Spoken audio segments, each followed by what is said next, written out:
Welcome to ABM institution. আমি চলে এসেছি আজকে এইচবিজি 4 এর সিলেবাসের ভিডিও নিয়ে। সম্পূর্ণ সিলেবাসটি আজকে আলোচনা করব।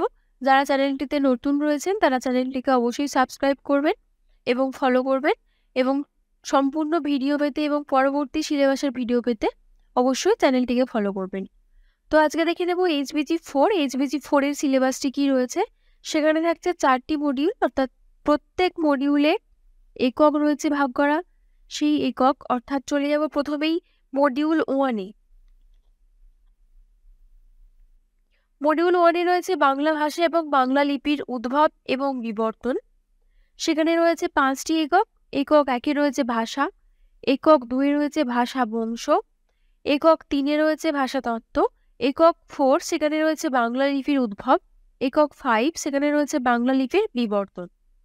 তো মডিউল 1 সেখানে কি কি রয়েছে, অর্থাৎ প্রত্যেকটি এককে কি কি রয়েছে, কি কি আপনাদের পড়তে হবে, সেগুলি আলোচনা করব। তো চলে যাব একক 1। একক 1-এ কি রয়েছে? ভাষা। তো আপনাদের পড়তে হবে এই ভাষা কাকে বলে, ভাষার যে বিভিন্ন রকম বৈশিষ্ট্য রয়েছে সেগুলি পড়তে হবে।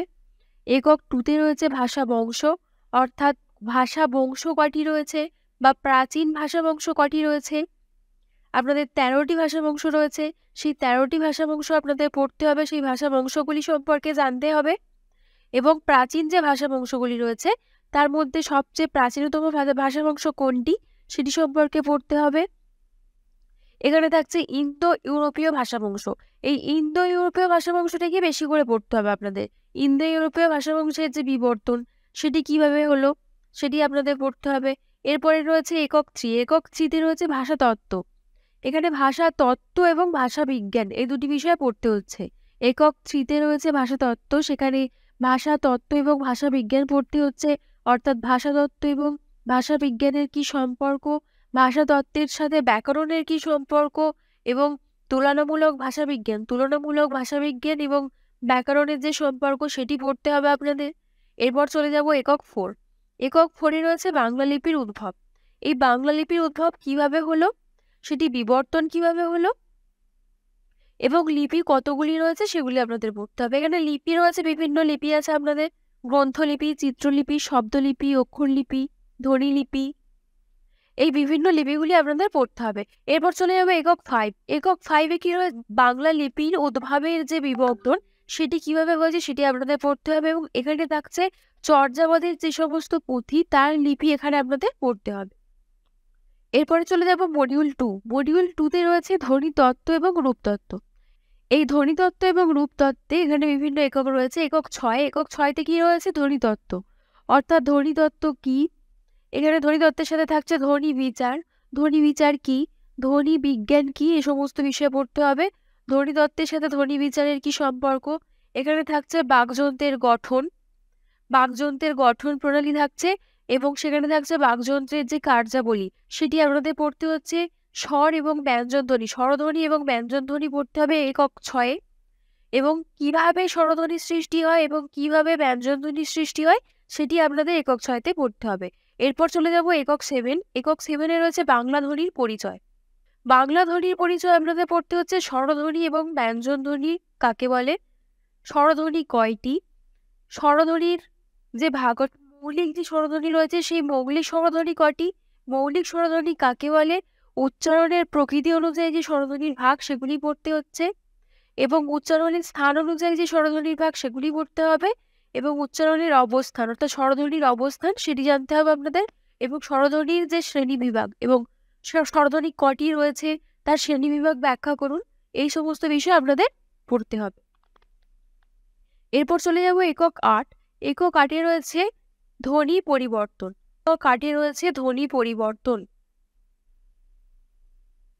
সেখানে আপনাদের পড়তে হচ্ছে ধ্বনি পরিবর্তন কাকে বলে, ধ্বনি পরিবর্তনের কারণ কি, ধ্বনি পরিবর্তনের যে সমস্ত ধারা রয়েছে সেটি পড়তে হবে, এবং ধ্বনির যে রূপান্তর, স্থানান্তর, অপিরিহিতি, অভিশ্রুতি, সমীভবন, এখানে থাকছে জোর কলম শব্দ, অভিশ্রুতি প্রভৃতি বিষয় এখানে আপনাদের পড়তে হচ্ছে। পরবর্তী চলে যাব একক 9। একক 9-তে রয়েছে শব্দার্থ তত্ত্ব। এখানে জানতে হবে আপনাদের শব্দার্থ তত্ত্ব কাকে বলে, শব্দার্থ তত্ত্বের যে স্বরূপ সেটি, শব্দার্থের মধ্যে যে নিহিত যে প্রাচীন একটা ইতিহাস রয়েছে সেটি আপনাদের পড়তে হবে। এরপরে একক 10-এ রয়েছে শব্দার্থ পরিবর্তনের কারণ এবং ধারা। শব্দার্থ পরিবর্তন কিভাবে হয়, শব্দার্থ পরিবর্তনের কি কারণ, শব্দার্থ পরিবর্তন কাকে বলে, সেগুলি আপনাদের একক 10-এ পড়তে হচ্ছে।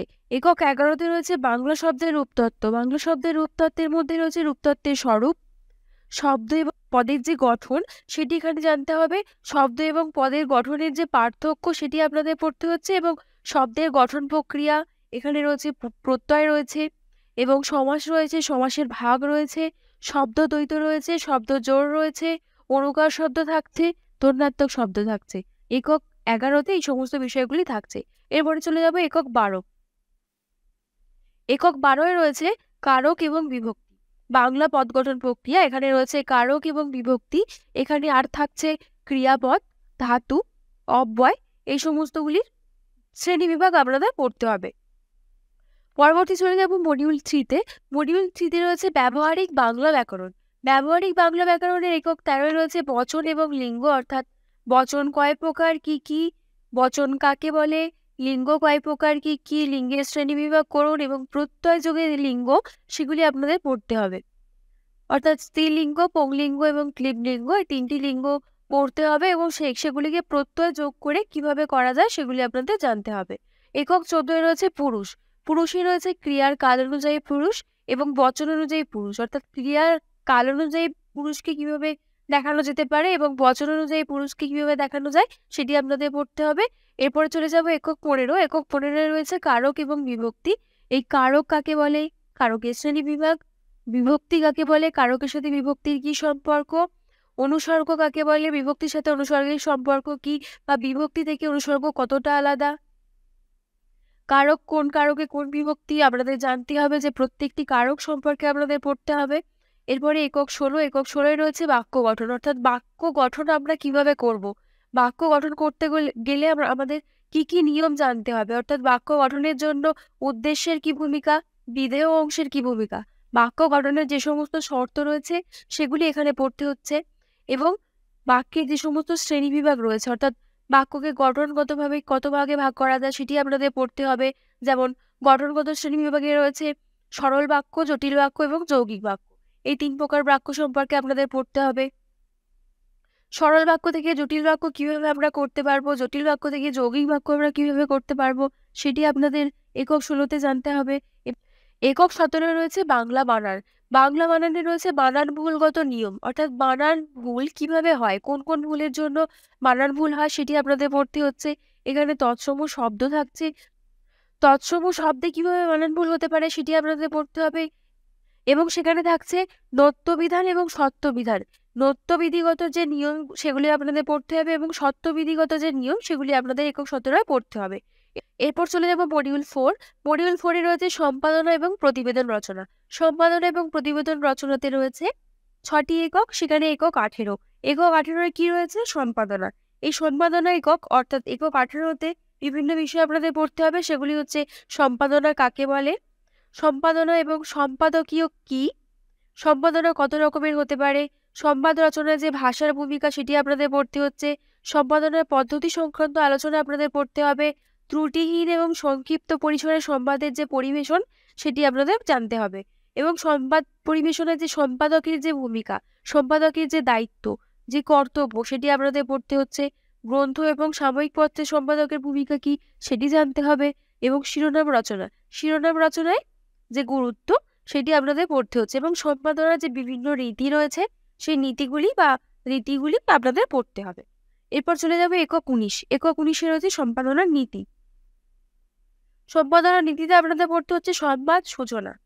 সংবাদ সম্পাদনার যে সমস্ত নীতি রয়েছে সেগুলো তো পড়তে হবেই, তার সঙ্গে পড়তে হচ্ছে সংবাদ সূচনা কিভাবে হয়, সম্পাদনার যে চিহ্ন সেই সমস্ত চিহ্নগুলি কি কি, মার্জিন কিভাবে দেওয়া হয়, অর্থাৎ সংবাদ রচনার যে মার্জিন সেই মার্জিন কিভাবে দেওয়া হয়, এবং শিরোনাম রচনা, শিরোনাম রচনার যে গুরুত্ব, শিরোনাম রচনা কিভাবে হয় সেটি একক 19-এ পড়তে হবে। এরপর চলে যাবে একক 20। একক 20-তে রয়েছে অঙ্গসজ্জা। অঙ্গসজ্জা অর্থাৎ সম্পাদনায় অঙ্গসজ্জায় কি ভূমিকা, গ্রন্থ সম্পাদনা অঙ্গসজ্জার মধ্যেই পড়ে যাচ্ছে সম্পাদনার যে গ্রন্থ সম্পাদনার যে ভূমিকা সেটি পড়তে হচ্ছে, এবং সাময়িক পত্রিকার যে সম্পাদনা হয় সেই সম্পাদনার অঙ্গসজ্জায় ভূমিকা কি রয়েছে। এরপরে চলে যাব একক 21। একক 21-এ কি রয়েছে, সাংবাদিকতা। সাংবাদিকতার উদ্দেশ্য কি সেটি আপনাদের পড়তে হবে একক 21-এ। সাংবাদিকতার যে প্রস্তাবনা সেটি জানতে হবে যে সাংবাদিকতার প্রস্তাবনা কিভাবে করা হয়। সাংবাদিকতার যে সংবাদপত্রের অর্থাৎ সাংবাদিকদের যে স্বরূপ, সাংবাদিকের স্বরূপ পড়তে হবে এবং হেডলাইন বা শিরোনাম। এখানে সাংবাদিকতার হেডলাইন বা শিরোনামটি আপনাদের পড়তে হচ্ছে। এরপর চলে যাব একক 22। একক 22-এ রয়েছে প্রতিবেদন। অর্থাৎ একটি প্রতিবেদন কিভাবে তৈরি করা হয়, একটি প্রতিবেদন রচনা কিভাবে তৈরি করা হয়, সেটিতে কি কি সমস্যা থাকে সেটি আপনাদের জানতে হবে এবং সমস্যা যে সমস্ত সুরাহার পথ থাকে সেগুলি কি কি সেটি আপনাদের পড়তে হচ্ছে। অর্থাৎ প্রতিবেদন রচনা কিভাবে আমরা তৈরি করতে পারি, প্রতিবেদন রচনার কি কি সমস্যা থাকতে পারে, কিভাবে প্রতিবেদন রচনা তৈরি করা হয়, সমস্যাটি কিভাবে সমাধান করা যায়, এই সমস্ত বিষয় পড়তে হচ্ছে। এরপরে চলে যাব একক 23। একক 23-এ রয়েছে প্রতিবেদন রচনা। এখানে প্রতিবেদন রচনার উদ্দেশ্য পড়তে হচ্ছে। প্রতিবেদন রচনার উদ্দেশ্য কি, প্রতিবেদন রচনার যে প্রস্তাবনা সেটি কিভাবে করা হয় সেটি আপনাদের জানতে হবে। এখানে আরো বিষয় থাকছে প্রতিবেদন রচনার যে সমস্ত দৃষ্টান্ত অর্থাৎ প্রতিবেদন রচনার যে সমস্ত উদাহরণ রয়েছে সেগুলি এখানে পড়তে হবে। তো এই ছিল আপনাদের HBG4 এর সিলেবাস। এই HBG4 অর্থাৎ 4টি মডিউলে ভাগ করা রয়েছে। এই 4টি মডিউলের সিলেবাসটি কেউ যদি না বুঝতে পেরে থাকেন তাহলে অবশ্যই কমেন্ট বক্সে জানাবেন এবং পরবর্তী সেকেন্ড ইয়ারের ভিডিওতে আপনাদের সঙ্গে আবার দেখা হচ্ছে। তার আগে বলে দিই, আমাদের সেন্টার থেকে নোটস দেওয়া চলছে। কেউ যদি নোট নিতে ইচ্ছুক থাকেন তাহলে আমাদের স্ক্রিনে দেওয়া নাম্বারে অবশ্যই যোগাযোগ করতে পারেন এবং অবশ্যই নোটের কোয়ালিটি আপনারা চেক করে নিতে পারেন। আমাদের ওয়েবসাইটে গিয়ে সেখানে আমাদের স্যাম্পল পেপার রয়েছে, স্যাম্পল পেপার সেখান থেকে আপনারা কালেক্ট করতে পারেন।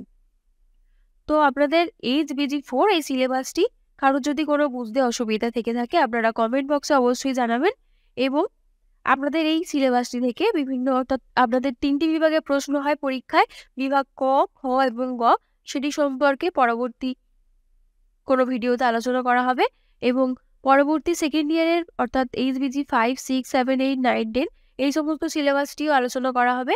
তার জন্য আমাদের চ্যানেলটিকে অবশ্যই ফলো করবেন। সকলে ভালো থাকবেন।